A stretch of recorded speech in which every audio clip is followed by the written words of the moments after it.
Assalamualaikum warahmatullahi wabarakatuh. Halo semuanya, selamat datang di pertemuan kita hari ini. Di sesi sebelumnya kita sudah membahas tentang kreativitas dan inovasi dalam kewirausahaan. Termasuk salah satunya mungkin ada metode penting yaitu Scamper, kemudian ada brainstorming, kemudian ada mind mapping. Metode ini membantu kita untuk melihat sebuah produk dari sudut pandang baru agar bisa melahirkan gagasan yang kreatif. Nah, pada pertemuan hari ini kita akan melangkah lebih jauh bagaimana cara mengubah ide kreatif itu menjadi sebuah usaha yang nyata.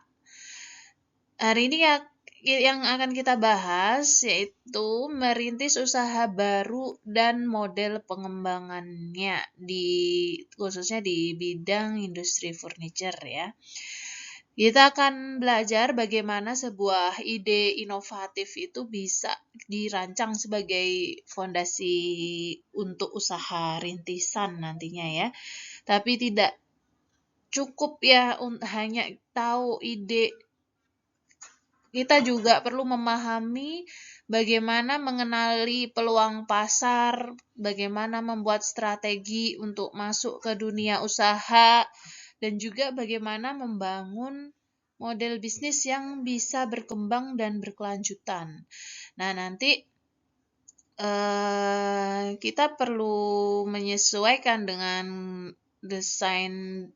antara desain dengan kebutuhan konsumen.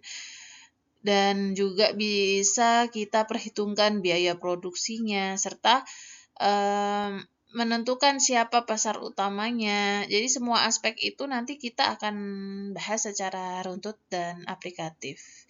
Nah, di sini saya ingin kalian berpikir bahwa bagaimana caranya saya bisa mengubah ide furniture saya itu menjadi sebuah usaha nyata yang bisa saya mulai bahkan nanti sebelum lulus kuliah gitu ya. Oke, sebelum memulai usaha, kita harus tahu dulu mengapa kita ingin memulainya. Ini disebut dengan latar belakang usaha ya. Latar belakang usaha.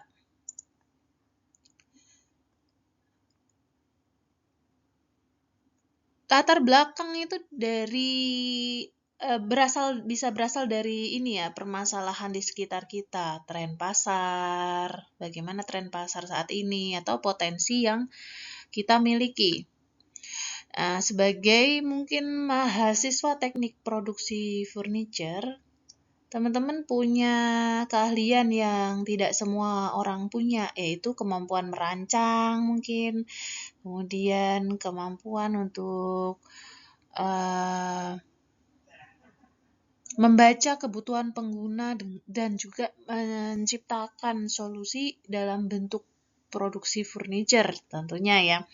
Misalnya banyak mahasiswa yang tinggal di kamar kos sempit. Ini kan permasalahan kalian ya, yang umum di kalangan mahasiswa karena saat ini kalian masih statusnya masih mahasiswa yang tinggalnya mungkin mayoritas di kos-kosan dan lahannya sempit gitu ya. Kamarnya sempit. Nah, mungkin dari kalian, sebagian besar kalian butuh furniture yang hemat tempat gitu kan, terus multifungsi, terus estetik gitu ya, tapi tetap estetik gitu. Ini bisa menjadi pemicu atau peluang ide usaha. Nah, dari latar belakang itu kemudian mulai masuk ke ide dan peluang usaha. Ide ini bisa muncul dari kebutuhan, masalah, hobi, atau bahkan tren desain yang sedang viral saat ini gitu. Tapi tidak semua ide itu bisa dijalankan. Kita harus uji ya apakah ide punya peluang, ada pasarnya, bisa kita buat dan bisa dijual dengan harga wajar gitu ya. Nah, Ide itu, nah itu kaitannya dengan pertemuan kita minggu lalu, ide itu yang akan kalian gali, misal dengan teknik, metode seperti Scamper kemarin. Untuk, contohnya ya, misal, rak lipat yang menempel di dinding gitu ya, yang bisa dijadikan meja belajar. Nah, kemarin itu kan sudah mendengar beberapa ide itu ya. Eh, Masih ingat teknik-tekniknya ya. Jadi timbul pertanyaan apakah dari ide rak lipat menjadi meja ini orang mau beli ya, atau apa bahan produksi yang efisien, atau apa kamu bisa kirim dengan aman. Nah, ini pentingnya mengubah ide menjadi peluang. Peluang artinya itu adalah potensi pasar dan kamu punya sumber daya untuk memulainya, gitu ya. Setelah kalian menemukan ide dan peluang usaha dari sesi sebelumnya, kemudian pertanyaan selanjutnya adalah bagaimana kita benar-benar memulai memasuki dunia usaha. Nah, ini langkah pertama, yaitu melihat kenyataan pasar. Kita perlu observasi siapa calon pembeli produk kita. Apakah mereka pelajar, pekerja, orang tua, atau mungkin lembaga gitu ya. Nah, lalu kita lihat juga daya beli mereka. Apakah mereka ini mampu membeli kursi ergonomis yang harganya 1 juta atau lebih cocok kursi yang di bawah 500.000 gitu. Nah, setelah itu coba kita buat sketsa desain produknya. Gitu ya. Ini tidak harus langsung berupa gambar teknis CAD, nggak harus langsung CAD, tapi cukup mungkin sketsa tangan sederhana atau membuat melalui sketsa-sketsa yang digital. Nah, itu juga bisa. Kemudian kita uji respon awal dari pasar kita. Salah satu contoh yang paling mudah kita unggah ya, kita upload desain sketsa kita itu di Instagram. Kemudian kita buat polling ya. Kita buat polling misalnya kalau kursi ini dijual, kamu tertarik beli gitu. Nah, itu di polling, iya atau tidak. Terus fitur mana yang paling penting menurutmu? Nah, itu juga di polling. Nanti bisa kita jadikan fokus utama pada produk kita. Nah, setelah itu kita tahu ya, kita bisa buat tuh rencana anggaran biayanya, RAP-nya untuk membuat produk kita. Dan bagaimana nanti potensi keuntungannya. Jangan sampai nanti harga jual kita hanya berdasarkan kira-kira. Jadi kita harus menggunakan prinsip dasar total biaya plus margin untung sama dengan harga jual, gitu ya. Setelah kita masuk ke pasar lewat pengamatan dan interaksi awal, langkah berikutnya kita akan benar-benar memulai merintis usaha. Nah, tahap pertama kita bisa melakukan riset kecil tentang permasalahan pengguna. Ini bisa kita peroleh dari wawancara langsung ya, atau observasi target pasar kita. Nah, kalau tadi kan kita lakukan observasi secara umum ya, masih ke semua ini pasar, tapi yang ini benar-benar kita sudah menentukan target pasar. Jadi kita lakukan observasi lebih mendalam, lebih fokus pada target pasar kita. Dan Selanjutnya, kita tahu apa masalahnya, kemudian kita buat desain produk awal yang akan kita produksi, dan di tahap ini kita gunakan ini ya, imajinasi dan pemahaman teknis untuk merancang solusinya. Kemudian kita masuk ke tahap validasi, kita bisa menggunakan survei mini gitu ya.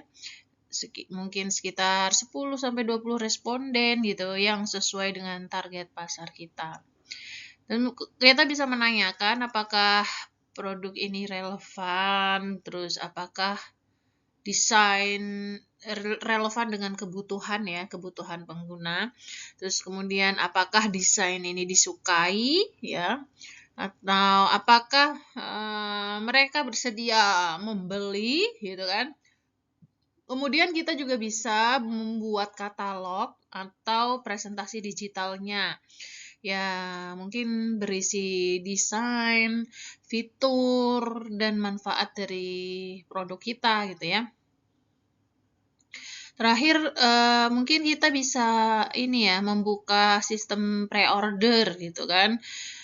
Ya, ini bisa dilakukan walaupun kalian belum memproduksi produk kalian ya.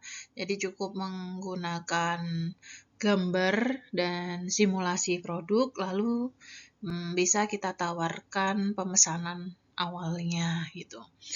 Nah, ini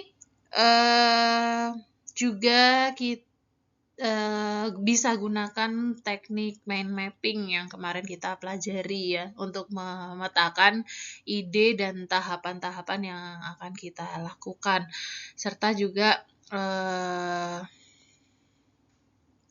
untuk menggambarkan siapa target pembeli yang ideal. Kemudian dari target pembeli tadi kalian petakan mungkin dari usia, kebiasaan, pekerjaan. Ya, itu kita bisa rangkum, kita bisa buat mind map-nya sehingga kita dapat kesimpulannya bagaimana nanti usaha kita bisa kita jalankan. Setelah usaha kita mulai berjalan, tantangan berikutnya itu bagaimana agar usaha kita tidak stagnan. Nah, jadi bagaimana cara mengembangkan usaha kita itu? Strategi pengembangan usaha bisa kita mulai dari ini ya, diversifikasi produk. Nah, artinya apa? Artinya kita menambahkan variasi produk yang masih sejenis tapi menyasar kebutuhan yang berbeda. Misal, jika awalnya kita membuat rak dinding gitu ya, kita bisa membuat sekarang rak portable gitu. Nah, kita juga bisa menambahkan produk yang lain seperti mungkin meja lipat multifungsi untuk kamar yang sempit gitu, atau rak sudut gantung untuk ruang kecil. Nah, ini menambahkan pilihan produk tanpa harus keluar dari identitas usaha kita. Gitu ya, kita tetap fokus misal pada target pasar kita anak kos tadi. Nah, kita juga bisa menjajaki kolaborasi dengan pengrajin lokal gitu ya, dengan UMKM lokal, misal mereka punya keterampilan, kita punya ide gitu ya, dan juga desain. Nah, kita kolaborasi untuk bisa mempercepat produksi sekaligus untuk meningkatkan kualitasnya. Lalu kita juga bisa menawarkan jasa desain furniture custom gitu ya, khususnya untuk ruang yang terbatas seperti kamar kos tadi gitu. Atau untuk apartemen studio gitu ya. Nah, ini bisa menjadi keunggulan dari usaha kita. Jadi tidak dimiliki oleh toko furniture yang besar gitu ya.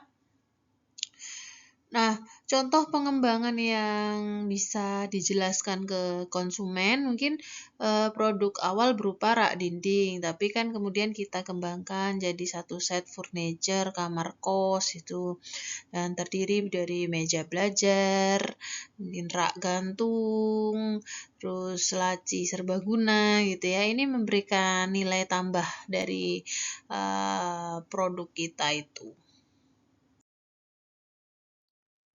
Untuk pemasaran ya, strategi marketing yang sekarang sudah tidak lagi menggunakan brosur atau banner-banner yang statis gitu ya. Ya, sekarang tuh kita perlu strategi marketing yang kreatif dan menyentuh sisi emosional konsumen. Salah satu caranya mungkin bisa menggunakan storytelling. Jadi kita ceritakan bagaimana produk kita itu berasal. Mungkin misalnya dari limbah kayu lokal yang diolah gitu ya. Terus bagaimana konsumen muda ini perlu menyadari, peduli tentang isu keberlanjutan gitu ya. Apa dampak sosial dari kita, dari produk kita ini yang menggunakan limbah ini gitu. Nah, konten ini ya kita bisa gunakan media sosial seperti Instagram, TikTok gitu kan. Nah, buat konten yang singkat, visual gitu ya, tapi menyentuh gitu. Terus kita juga bisa membuat konten misalnya membuat video sebelum dan sesudah gitu ya. Before and after kita menggunakan desain kamar kos dengan furniture kita gitu. Terus juga kita bisa menggunakan konten furniture yang multifungsi gitu. Terus jangan lupa strategi interaktif gitu ya, yang menggunakan giveaway gitu kan, giveaway desain furniture gratis untuk follower yang membagikan story kamar permasalahan di kamarnya gitu. Nah, ini bisa menjadi cara yang efektif untuk menjangkau pasar baru dan juga harapannya bisa meningkatkan engagement-nya gitu. Oke, setelah kita membahas bagaimana merintis dan mengembangkan usaha, sekarang kita masuk ke salah satu alat bantu yang sangat penting dalam dunia kewirausahaan, yaitu bisnis model kanvas. Nah, bisnis model kanvas ini biasanya disingkat dengan BMC. BMC sendiri ini adalah sebuah kerangka visual yang membantu kita nanti dalam memetakan elemen-elemen penting dalam sebuah bisnis ya. Dan BMC ini kita bisa melihat gambaran utuh bisnis kita, mulai dari siapa pelanggan kita, apa yang kita tawarkan, hingga bagaimana cara kita menghasilkan uang dalam usaha kita nanti ya. Ada 9 bagian dalam BMC ini. Kita mulai dari customer segment. Customer segment ini siapa target pasar kita. Misalnya tadi mahasiswa kosan atau orang yang tinggal di apartemen kecil atau pecinta desain kayu alami gitu. Lalu ada value proportion. Value proposition ini adalah keunikan produk kalian, apa nilai dari produk kalian ya. Dan bisa dicontohkan misalnya dari desainnya, apakah ini menggunakan limbah kayu atau didesain multifungsi. Nah, itu untuk menjadi nilai tambahnya. Berikutnya ada channels. Channels ini bagaimana kalian menjual produk ya. Mungkin bisa lewat media sosial, bazar atau marketplace seperti Shopee gitu-gitu ya. Kemudian yang keempat ada customer relationship. Bagaimana kalian menjaga hubungan dengan pembeli kalian?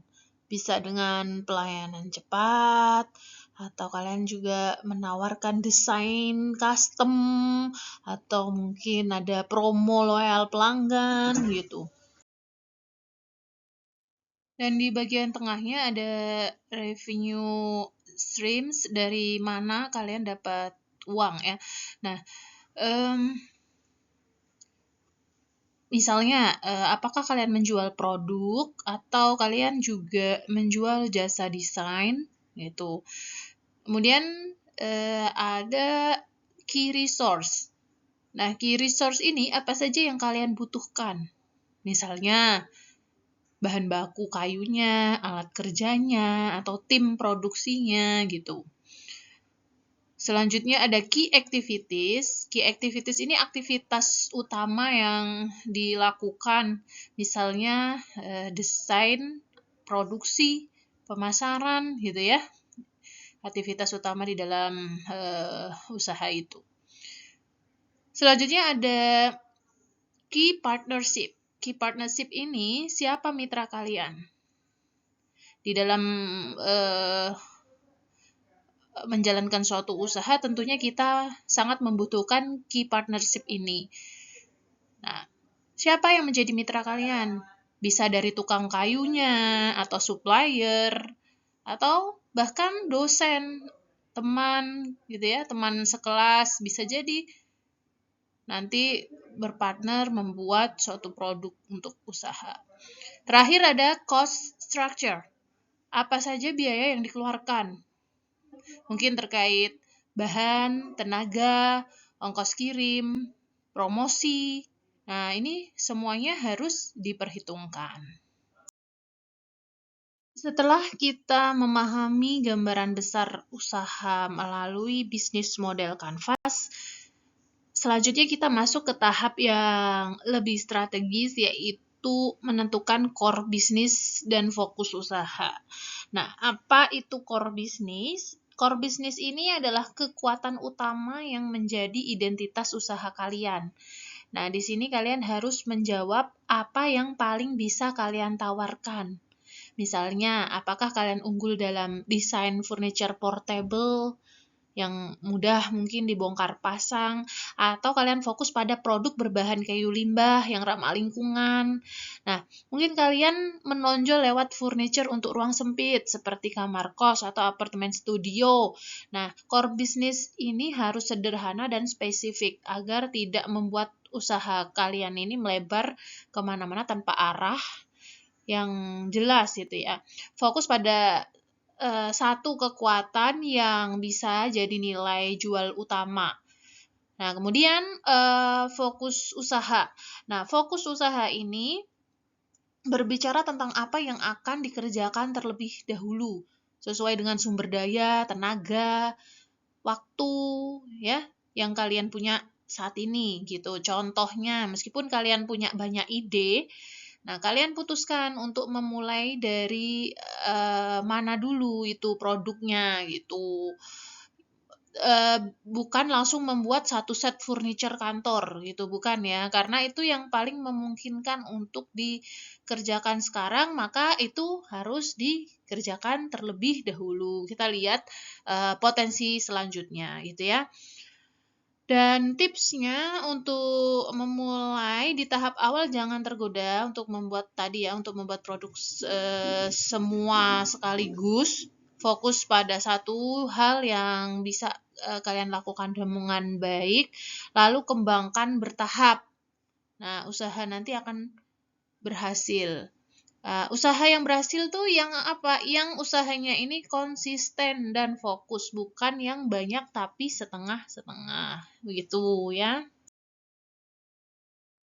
Baik teman-teman, kita sudah sampai di akhir sesi hari ini tentang merintis usaha baru dan model pengembangannya, yang mana merupakan kelanjutan dari materi sebelumnya tentang ide dan kreativitas. Hari ini kita sudah belajar bahwa merintis usaha bukan sekedar punya ide bagus, tapi juga perlu dipikirkan bagaimana ide itu bisa diwujudkan secara nyata dan juga berkelanjutan. Nah, kita membahas tahapan masuk ke dunia usaha, mulai dari observasi pasar, membuat desain awal, sampai validasi melalui media sosial. Kita juga menyusun strategi pengembangan usaha, teknik marketing berbasis storytelling, hingga menyusun bisnis model kanvas dan menentukan core bisnis yang jelas. Nah, semua ini bertujuan agar ide yang kalian miliki tidak hanya berhenti di atas kertas atau hanya di imajinasi. Nah, tapi bisa menjadi langkah awal membangun bisnis yang nyata. Walau dimulai dari kecil, sederhana, dan sesuai dengan sumber daya yang ada sekarang, ingat usaha yang berhasil tidak selalu yang langsung besar, tapi yang dimulai dengan fokus dan dijalankan secara konsisten. Gunakan kreativitas kalian, pahami kebutuhan pasar, dan tetap eksplorasi model usaha yang sesuai dengan bidang kita. Itu ya. Sekian kuliah atau materi kita hari ini. Terima kasih. Wassalamualaikum warahmatullahi wabarakatuh.